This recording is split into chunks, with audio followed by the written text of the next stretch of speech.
Hello, everybody, and welcome. So, as quilters, I get asked a question a lot, and it could be from someone who's brand new to quilting or someone who's been quilting for years, like I have. What do I do with all of these scraps of fabric? Well, there is a lot of things we can do with them. Definitely don't throw them away. That's a lot of fabric there. You may have heard of a block called a string pieced block. Um, great way to use your scrap fabric. And that's exactly what we're going to do today, but we're not going to do the traditional block today. Today, we're going to do the pyramid string pieced block because you can string piece with different shapes. And so throughout this year, I'm going to be bringing you videos and patterns that you can do with your embroidery machine for different shapes of string piecing. So if you have never done string piecing and you want to do the traditional, that pattern is available and I'll tell you about it. But today we're going to go through step by step on how to do a pyramid string pieced block. Hi everybody, I'm Diana. I'm the owner and the educator and the designer for Sew in Common. I've been a quilter for over 50 years, and I have dedicated Sew in Common to teaching and having fun with piecing and quilting on the embroidery machine. There's so many embroiderers out there that want to quilt, but the doing it all on the sewing machine tends to hold them back. Well, you don't need to be held back anymore because you can do it on your embroidery machine. Now, maybe you've been a quilter for years as well, but maybe you've got some hand problems now, a little arthritis. Maybe like me, you've had carpal tunnel surgery done on both of your hands, and you kind of want to keep that stress to a minimum. Well, piecing and quilting with your embroidery machine will help with that for sure. There is, when you're doing bigger blocks, there can be some minimal sewing with your sewing machine. However, you don't need that 1/4 inch foot for your sewing machine. You don't need to worry about your 1/4 inch seams because all of that gets built right into the pattern that you use on your embroidery machine. So stay with me today and we'll have a lot of fun doing just that. So let me bring up, whoops, I don't want to bring up my machine camera yet. I want to bring up our other camera. Let me share my screen with you. One piece I forgot to get started there today. There we go. And now I can bring in my full screen. There we go. So here we are. And I want to show you some tools and things you're going to need. Of course, you're going to need all of those scraps that you have. And I would say for string piece blocks, you want them to be about 1.5 to 2 inches. There will be a little bit of trimming, but it's quick and easy to do. So, you know, any scraps like that you have. In fact, these scraps that you're seeing here today, when I purchased them, they're all Kaffe Fassett fabrics, just happens to be the ones I pulled for today. But when I purchased this, it was advertised to be a jelly roll or a 2.5 inch strip bundle. It was not that. Really what it is just offcuts of Kaffe Fassett fabric because there's a lot of salvage on here. And that's perfectly okay because really that makes this fabric absolutely perfect for doing string piecing. For the pyramid block, you'll also need a 3.5 inch square piece of fabric. That becomes the base of your pyramid right there. You'll see that in a moment. So that's the fabric that you need. And this can be another scrap of fabric that you happen to have. In fact, this is a scrap that I have in my scrap bins. So all of this today is scrap fabric. You'll also need a few tools that I like to recommend. A seam roller, that keeps you from having to go over to your pressing station and things like that. So a seam roller.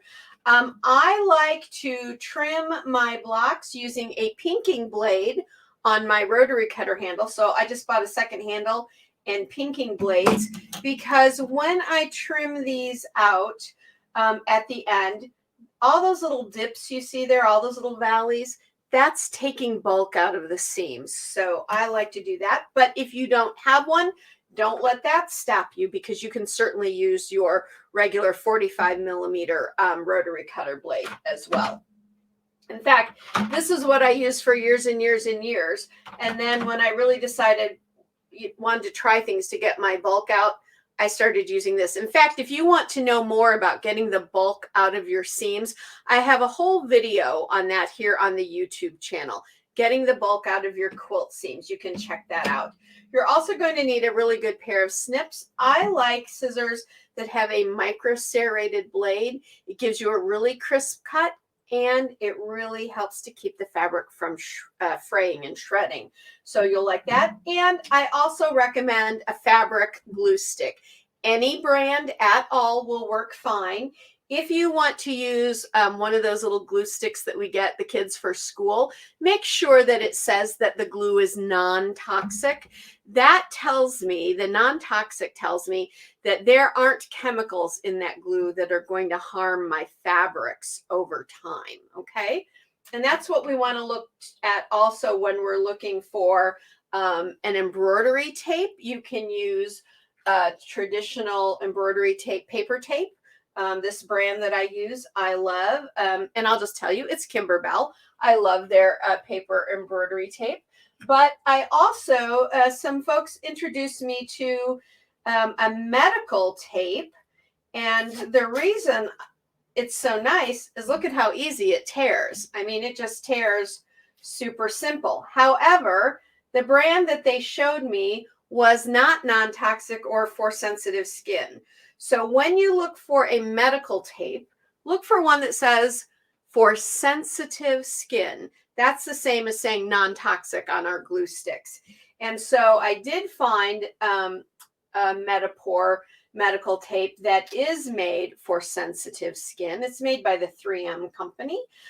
In fact, I found out because I have a friend who works in the tape industry. He works with me in our local theater group, and he works in the tape industry. And he said, yes, we have one for sensitive skin. That's going to be what you want.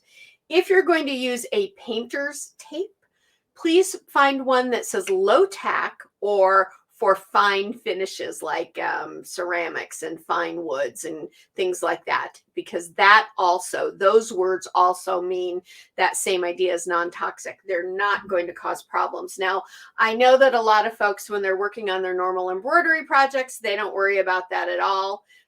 But as a quilt conservator, someone who gets quilts brought to me so that I can fix them and get them back into usable condition, or fix them so that they can be saved throughout the generations, I'm always very cognizant and careful about what I put on my fabric at any point.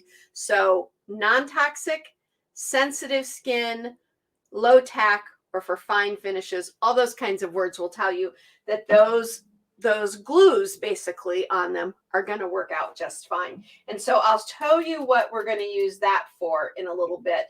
When you get your pattern, which will have a folder with all of the digital downloads that you need, so you'll pick the one that goes for your machine at the time, and you'll have all the other ones in case you ever have another machine that you need the file for. You're also going to get this map.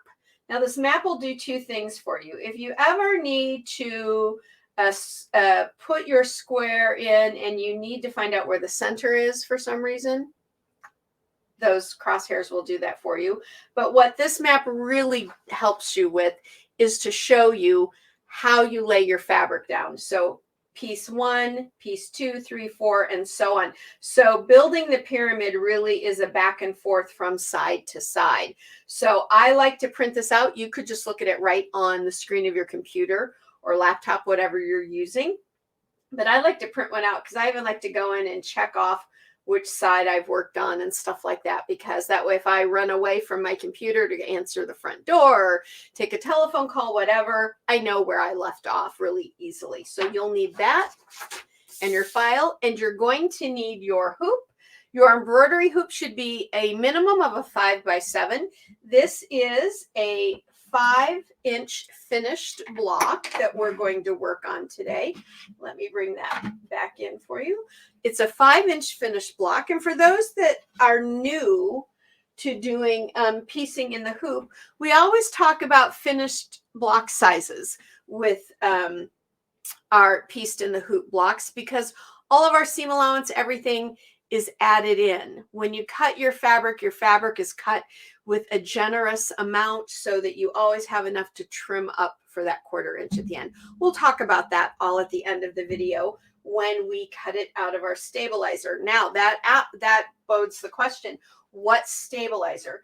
You can use a very traditional one is a no-show mesh. It's fine. It's going to stay in your block.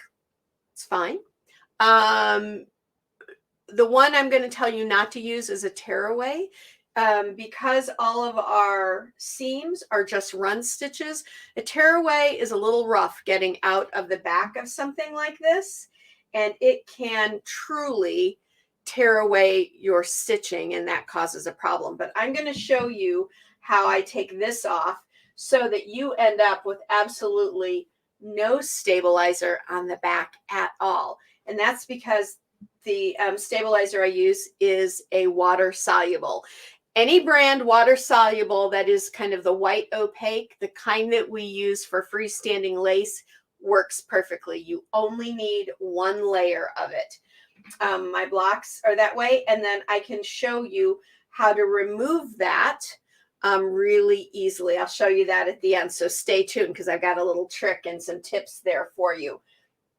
And at the end, I'll also show you how you can use these blocks and put them into patterns that are going to give you kind of secondary looks and all of that. So that's the block we're going to do today. Let's go back over and remove this, and let's now go to our machine. There we go. Alrighty, so I'm at my machine. I've got my design brought up onto my machine.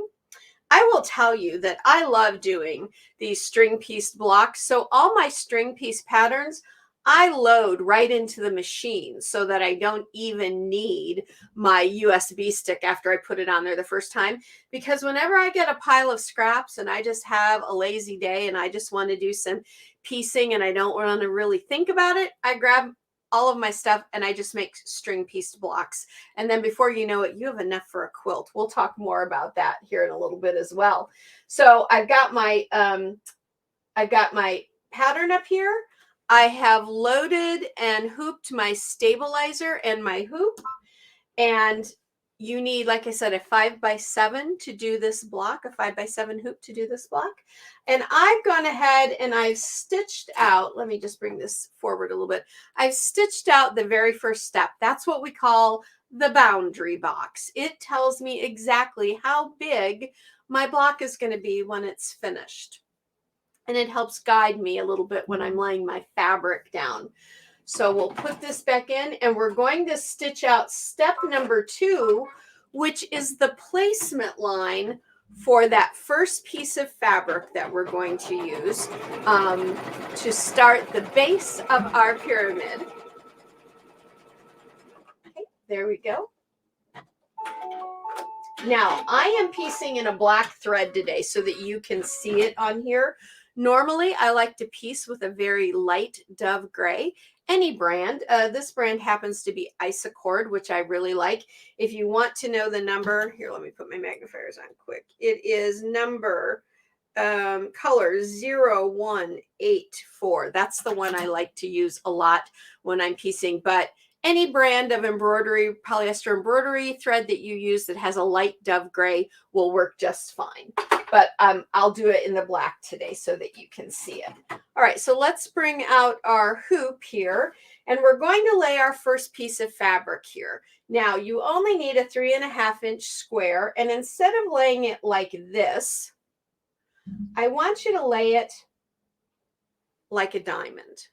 And the reason for that is because we need enough fabric below the boundary line and above the boundary line so that we have enough to trim away at the end and have our 1/4 inch seam at the end. All right, so there is the peak of my little pyramid. So I'm just going to lay this down so that I can feel it right there. I can feel the thread. And so I know it's covering everything. And I just want to make sure it's covering on each side, and it is. Then I'm going to place this back in, and I will now stitch out the next step, which will tack down my fabric. So really nothing complicated so far, right? Nothing at all.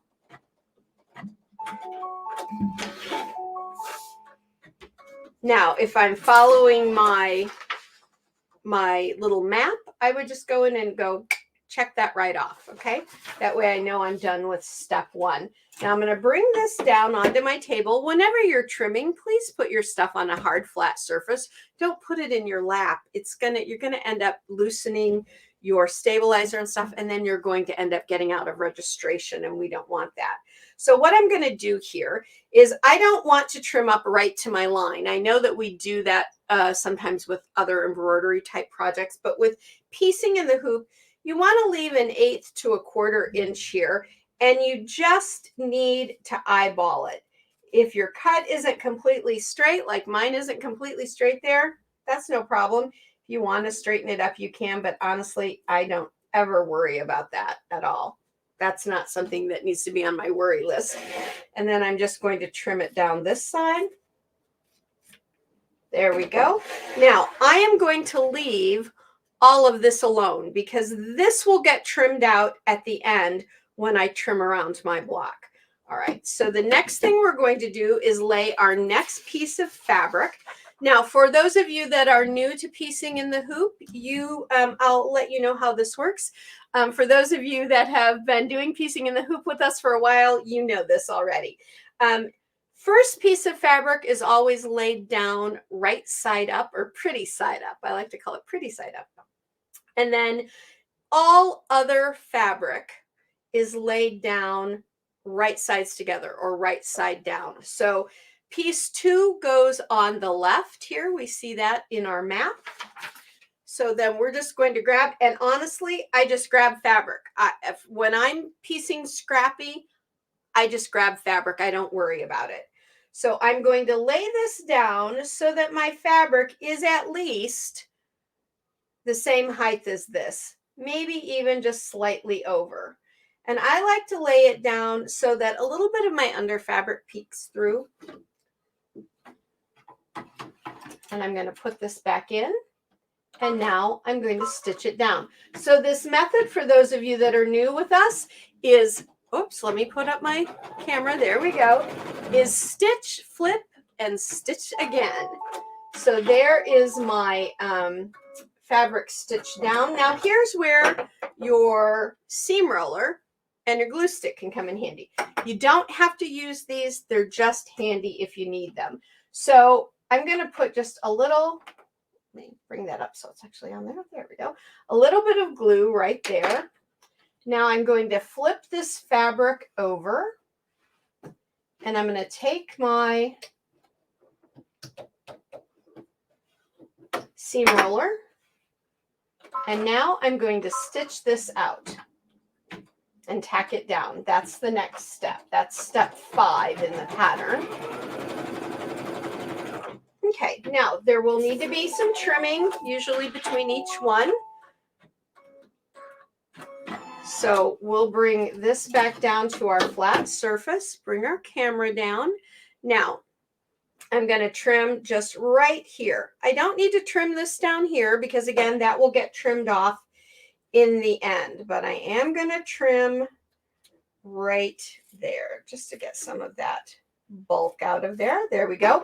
Now, that piece really is now too small to be used again. It's time to go to the bin with it. So there we go. There is our second piece done. Now, our next piece, according to the map, will go over to the other, whoops, there we go, to the other side, piece 3.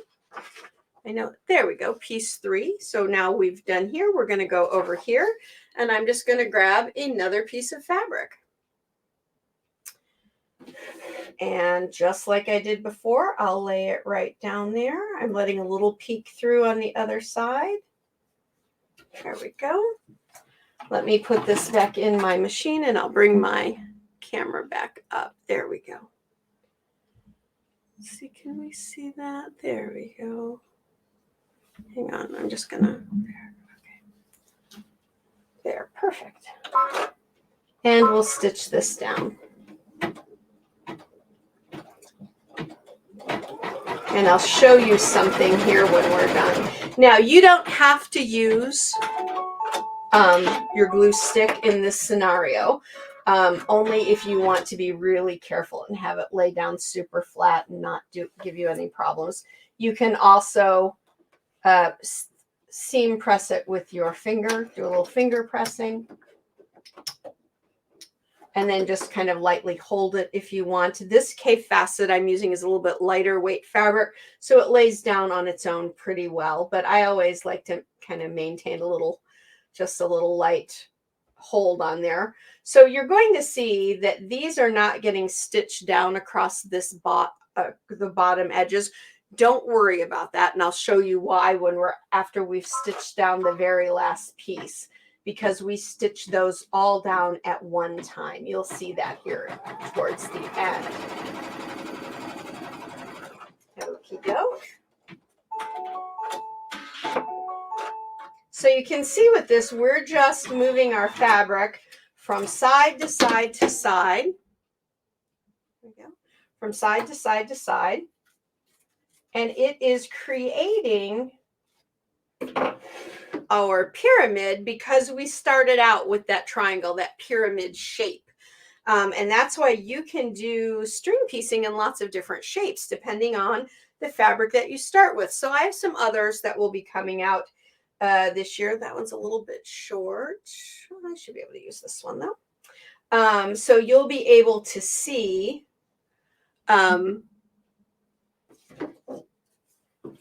different string pieced blocks. And string piecing blocks are so much fun because if you just stitch them out as you go, you can end up with the cutest scrappy quilt. Now, if you are like some of my dear friends, I have a couple of dear friends where I really truly believe that the idea of scrappiness gives them hives. They get all like itchy and upset. I'm just gonna go ahead and use my glue stick on this one. There we go. And so you can use, if you like, a curated fabric set. You might have scraps from a single set where everything matches together. Please, by all means, go ahead and plan out your string piecing and use those scraps as well. Because admittedly, scrappy isn't for everybody. I love it, and it's a really good way to do some mindless piecing and quilting. But if scrappiness isn't for you, get yourself a 2.5-inch roll or cut your own pieces from some leftover, I don't know, fat quarter bundle or something like that, and you'll end up with a really pretty group. In fact, I'll show you this in a moment.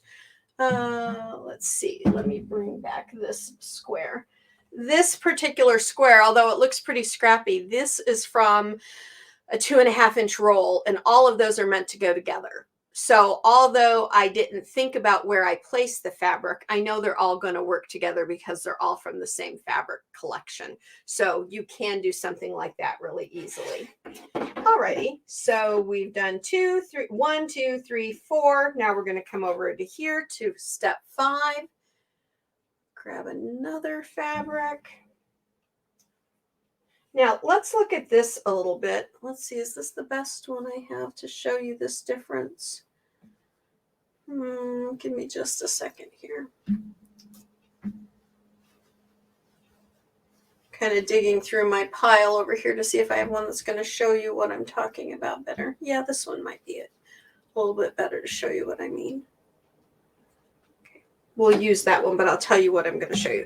Do you see this fabric? How it is basically the same everywhere I look. The whole fabric looks like that. With this particular fabric, it really doesn't.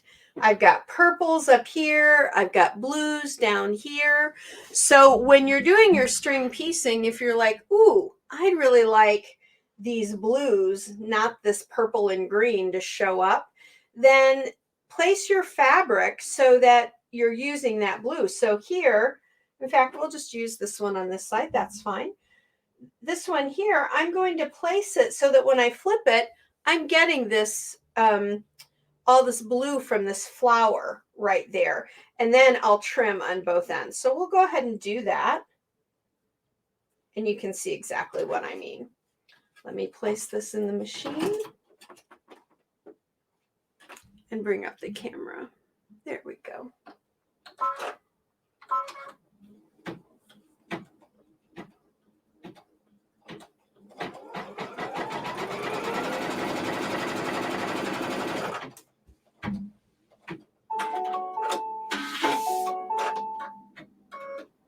So you can decide where you want your fabric to come out. So if I had done this, here I have another strip. Let me grab it so it's easier for you to see. I think I have another strip like it. No, it's a little different. Okay. But if I had wanted this up here, this purplish and this green, I would have just used that area. But since I really kind of wanted the more of the blue, I just scooched my fabric around so that I made sure that part will end up in my piece.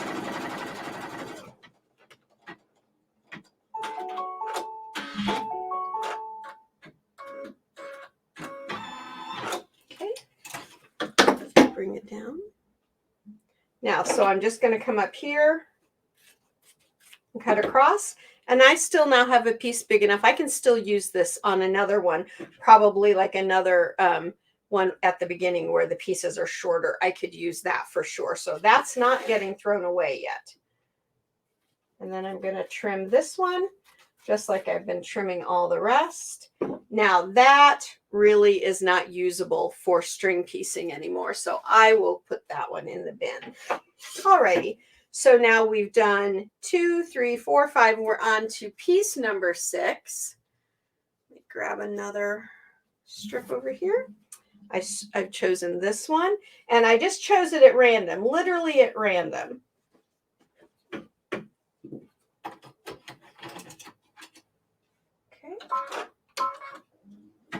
Now I will tell you something about the corners and your base triangles here in a moment.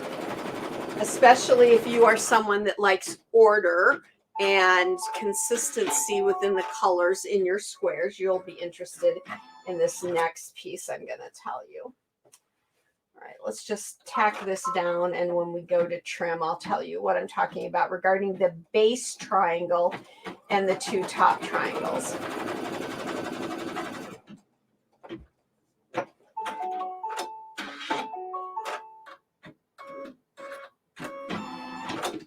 Okay, we'll bring this out. Now, when I'm doing this here by myself, because I sit closer to my machine, I don't necessarily always take it out, but I should. All right, so I'm going to trim off right there because then I can use that piece again. And I'm going to trim this.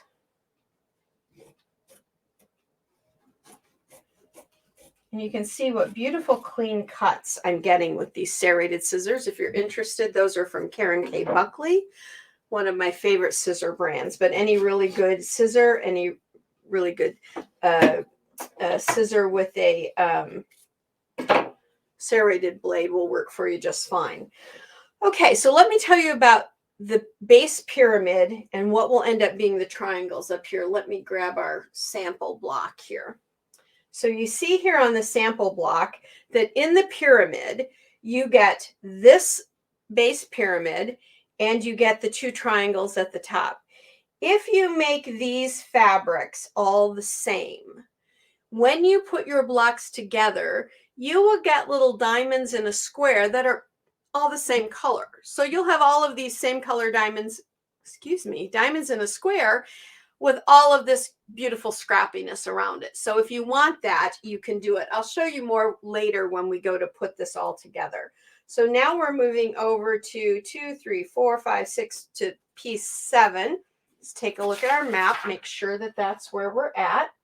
So 2, 3, 4, 5, 6. Yes, we're now on to piece 7, and we're really getting close to being done.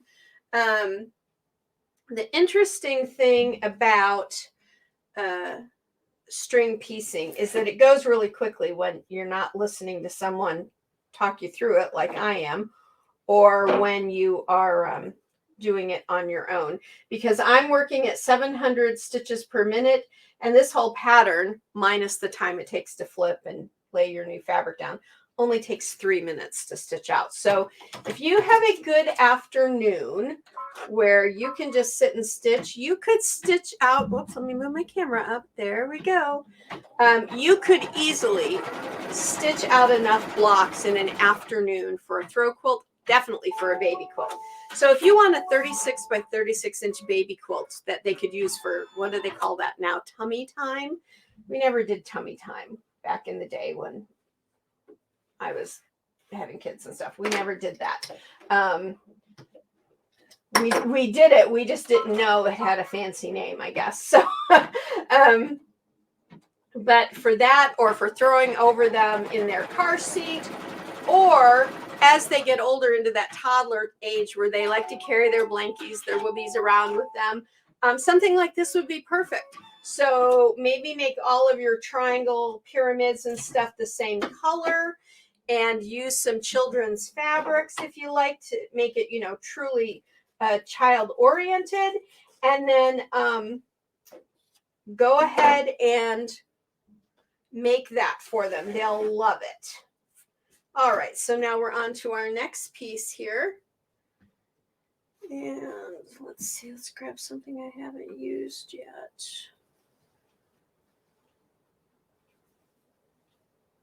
Yeah, that'll work. So I'm going to lay this down. We just have a couple more pieces before we do our corners. This fabric tends to fray a little bit, so if I see a fray that's already started, I either trim it off or get rid of it right at the beginning, so I don't have to worry about it later on. So yeah, 36 of these, whoops, let me move this up.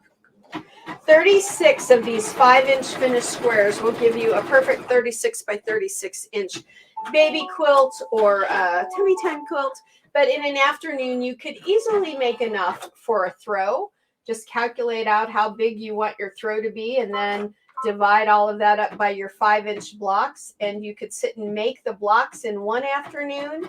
You could stitch them together in a second afternoon, quilt it on a third afternoon. So in 2 to 3 days, you could have a whole throw quilt finished. From soup to nuts. Now, if you have like all day to do your blocks and do your work, you could even do it quicker. I've done one of these in like a day and a half before. But here's what I do with string piecing. Unless I bought some specific fabric that I want to curate into a, say, a 36 by 36, and I'm giving it as a gift, maybe as a wall hanging, or I'm giving a baby gift. In fact, I'm in the process of making one for a baby gift, or at least I've planned it. I haven't bought my fabric yet, but since you only need 36 of them, that works up pretty quickly. Yes, pretty quickly indeed. Alrighty, shall we use this one? Oh, we've used that one. I try not to put them, use the same ones on top of one another. But if I do, I don't worry about that either. It'll still turn out to be beautiful. Okay, we're going to try this one here. Now, when I get up to these last couple of pieces, I always make sure that my fabric will go out beyond the boundary box, just so that when I'm doing my trimming, I have enough fabric everywhere to trim that up. Let me place this back and move my camera up. There we go. So what I like to do is, if I'm just sitting and doing these, I will make up a bunch in the time that I have, and then I set them aside.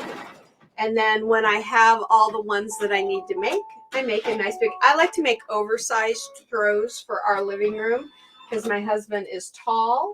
And I like to make sure that they're going to cover him all the way down over his toes. He likes to wrap the quilt over his toes a little bit. I like to make sure that there's enough there for him to wrap up his toes in it. And so I just make as many as I need, nice and long. And then when I get enough made, I stitch them together and finish off my quilt.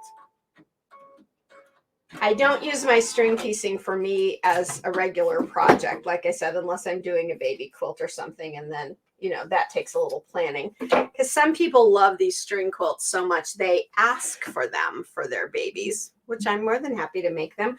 All right, folks, so now I just need to do a little trim here because we are at our 2 corners. Now, your corners, you don't have to have square fabric to do them. Your strips should be plenty, but I always like to check. Let me grab the piece I want to use. Let's see. Kind of running out of some of my colors. This was, even though these were offcuts, I have enough. They were full length, like a 2.5 inch roll, and so I cut them off at about, because your strips don't need to be more than 6 to 8 inches or so. So I cut them, but it looks like I'm going to have to go back and get some more, because I'm starting to run into having only the same fabrics over and over again. So I'll run over. So I'm going to use this one. And what I like to do is I like to place it over the whole piece and make sure that it's covering everything and that I have enough, at least 1/4 inch out from this tip, so that it's going to cover everything when I flip it. And that one will be just fine. Place this back in. Oh gosh, I almost did that on the wrong side because I wasn't looking. It needs to go on this side, not this side. And yeah, it's still going to work fine. So that's why when I stitch, I try to kind of keep more of an eye as well on my map. And when you're doing it on your own, like I said, you're not as distracted. So when I'm trying to talk and teach, oh, I forgot that again. My goodness, I'm bad at that. I do apologize. All right, so there we are. And I'm going to flip that and give it a little seam roll. Now, if I want to seam roll the whole thing, I just move it out here a little bit and seam roll my whole piece. There we go. Now, we are going to stitch out the final corner on the left side. I can see that good. Perfect. Now, on this one, I'm not going to do any trimming because all the trimming is outside of the boundary box. And I'll trim that off all here at the end because we're almost done. Alrighty, so now I'm going to do this piece. And yeah, I know that's going to fit just fine. Actually, I want the darker one for this one. I think that'll work. Yeah, perfect. Okay. And here we go on our last piece.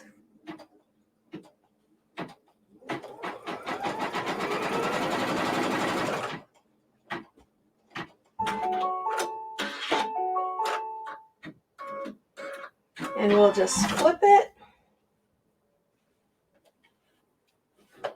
Give it a little seam roll.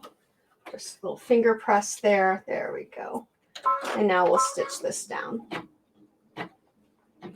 Now, some of these fabrics are the same pattern in different colorways. So I don't worry about those if I get them right next to each other. Same pattern, different colorway, so I don't care about that. All right, now here is the final little trick I want to show you. Let's bring this back down. So we see how none of these ends are tacked down, right? Well, the last thing we're going to do is actually stitch that boundary box again. It's the very last step all the way around. But what I like to do, get a clean roll here, is I like to cover all these outside seams in my embroidery tape, because that way my embroidery foot is not going to snag on any of these little pieces. And I'll bet you dollars to donuts it would snag on some of these if I weren't careful, if I didn't tape them down. And with a good embroidery tape, you aren't going to have to worry about it coming off. It'll come off really quickly and easily. In fact, I'll even show you, because we're going to trim this up all the way through to the end of the process. So Now, for those of you that are new, maybe this is the first block video you've ever seen for stitching in the hoop. See, I have all 4 sides stitched down. Let me put this on my hoop and raise my camera back up. There we go. And stitch this down. For those of you that are new, this process we did today of laying down the fabric, flipping it, stitching it, it is the same for all blocks that we do. So even if your block looks more complicated, or whomever you purchase your design for, if you don't get it from Sew & Common, but of course we recommend you get it from Sew & Common, you should get something like this to kind of walk you through the process, or at least step by step with pictures and all of that kind of goodness to help you out. Alrighty, there, we are done. Now, let us just get rid of that camera. And let's go back into our overhead. Whoops, hang on. Get rid of that camera and we'll go back into that camera. There we go. Wasn't sure which camera I had up. All right, so now let's take up, and you can see here, I still have a ton left to do. I'm going to go get some of the other sections that I cut though, because there are bigger pieces of like this fabric and stuff. In fact, that's probably, no, it'll work for some of the smaller pieces, so I'll keep it. But I will go get some more of that off the pieces that I cut so that I can interlace different colors a little bit more. Okay. Now, here is where we're going to take everything out of the hoop and we're going to trim it up. Let me just take mine out of my hoop. There we go.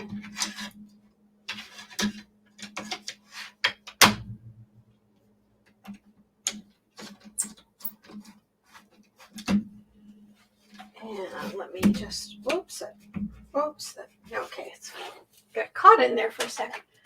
Let me pop that back up. Alrighty, so now I'm actually going to take and tear away my tape. And even though this tears away really easily, oh, hang on, my camera's stalled. Let's go out here. Let me remove that and let me go into my camera. Okay, here we go. Give me just a second. We're going to clear it and start it up again. Sometimes it freezes. There we go. Let's see, do I have my, okay, we'll bring this up. There we go. Now let's bring it back in. There we go.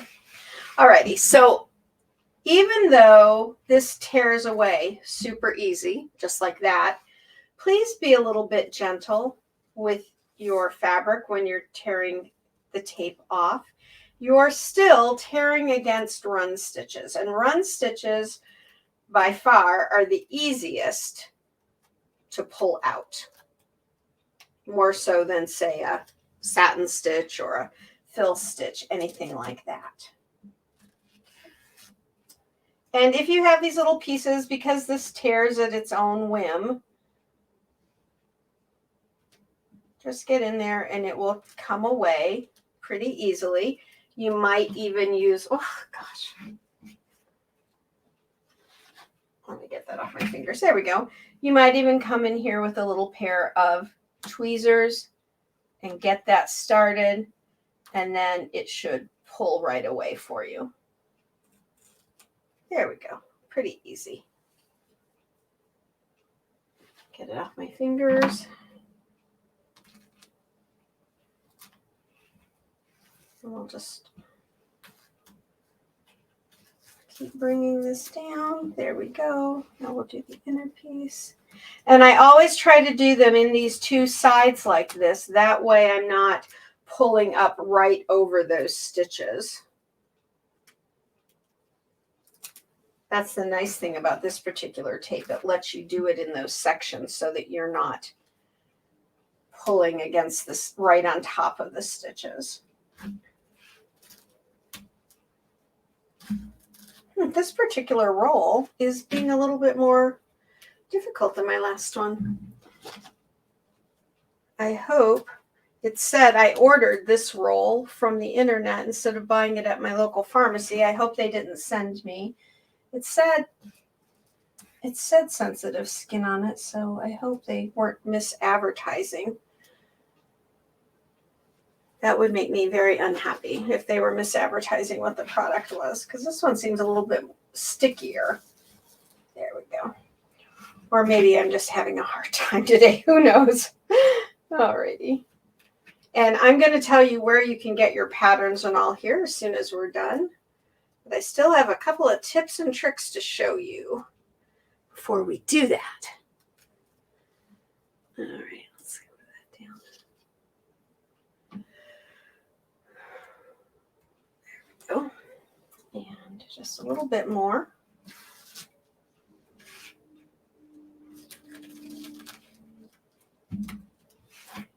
And I've got one more little strip that I want to try and get out. There we go. Yeah, perfect. Alrighty. All right, so all of that's off. Now, I'm going to come in here and I'm going to trim it away. Let me get this last piece.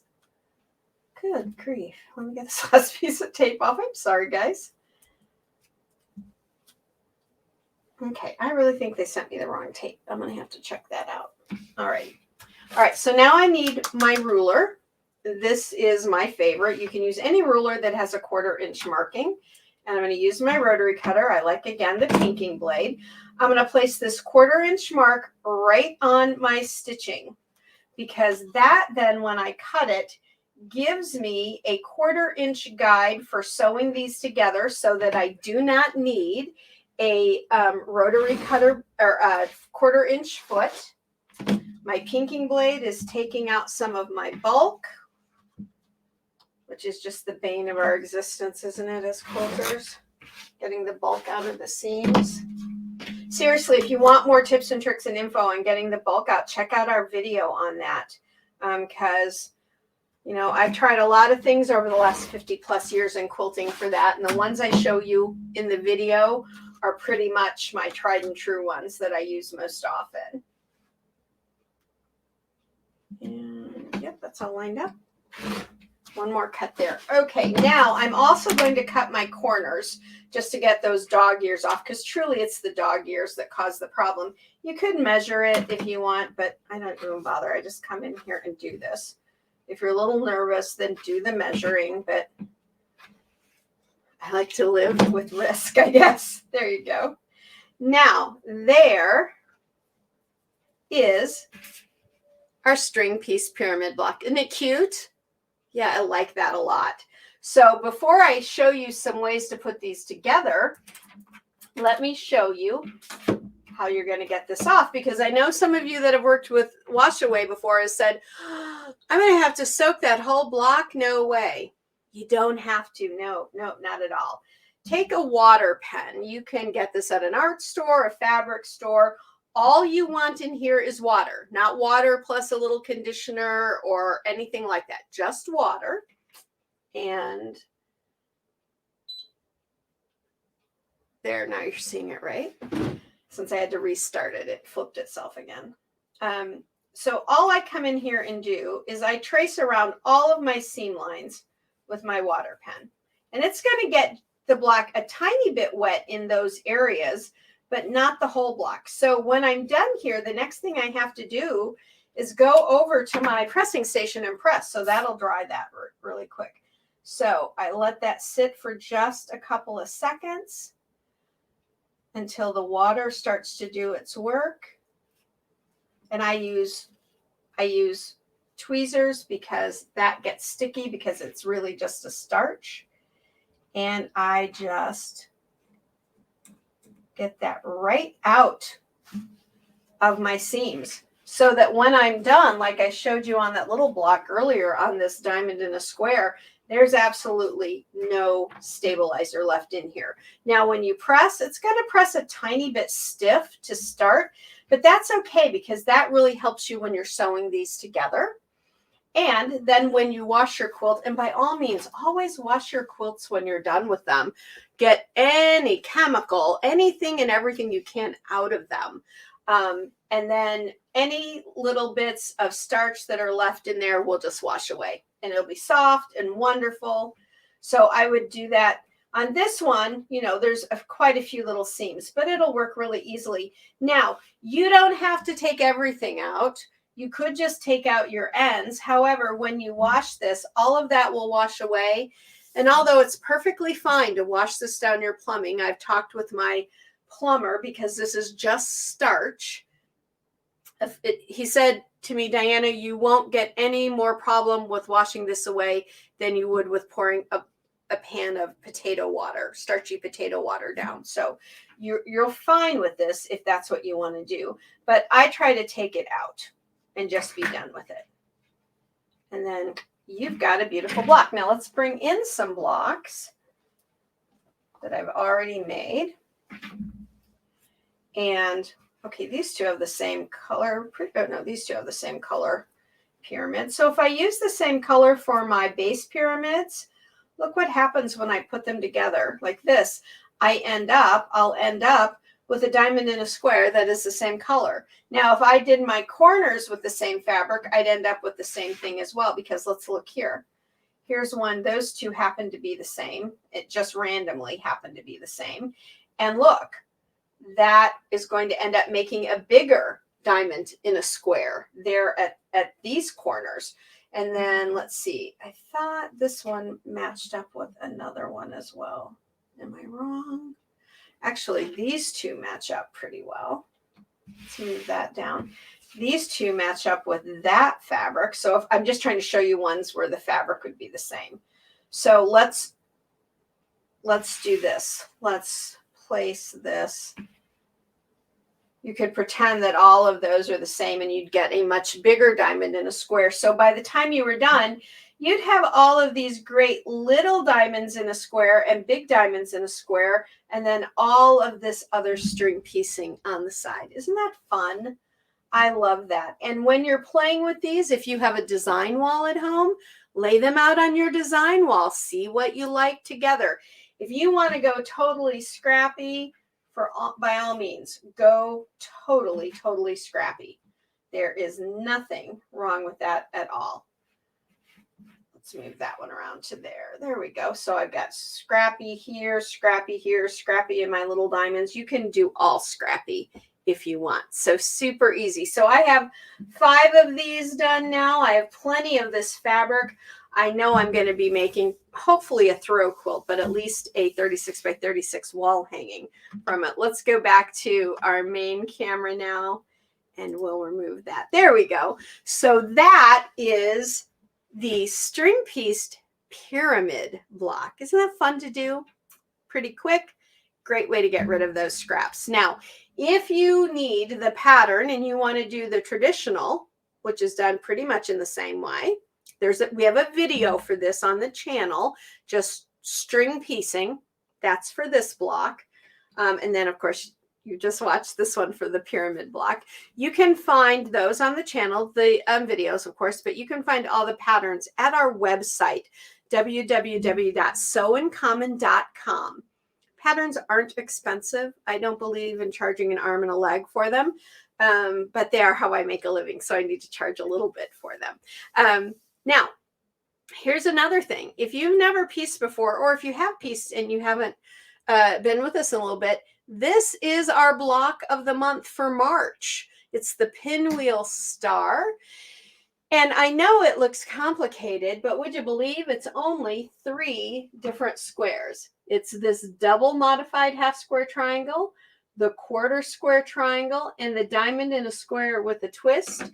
And look at week 1 for March's block of the month. And we have a video to walk you through how you piece all 3 of those blocks and all of the block of the month videos and patterns. Not the videos, the videos are always free, but the patterns for all of our block of the month squares are completely free. You get all the written instructions, all the pictures, any templates or maps that you need. and all of the digital files that you need. So check those out again at our website for all of those free designs. And then you can find that in the same place as you find your scrappy string piece squares as well.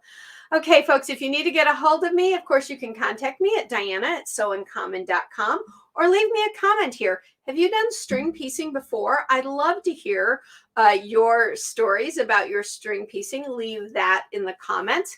If you wish to show us your pictures, and we've had some folks write into us and say, Diana, you should start a contest about and have people put up their pictures. Well, I don't think we'll do a contest, but we highly encourage you to post your photographs, because that is what inspires us all. We see your fabric combinations, we see how you put things together, and there is absolutely zero judgment on anything you do. In fact, we'll just all clap and tell you how great it is, because it is. You're the artist, and whatever you put together is going to be wonderful. You can post those photos at our Facebook page. Guess what that's called? Sew in Common. So check that out on Facebook, and you can put that there.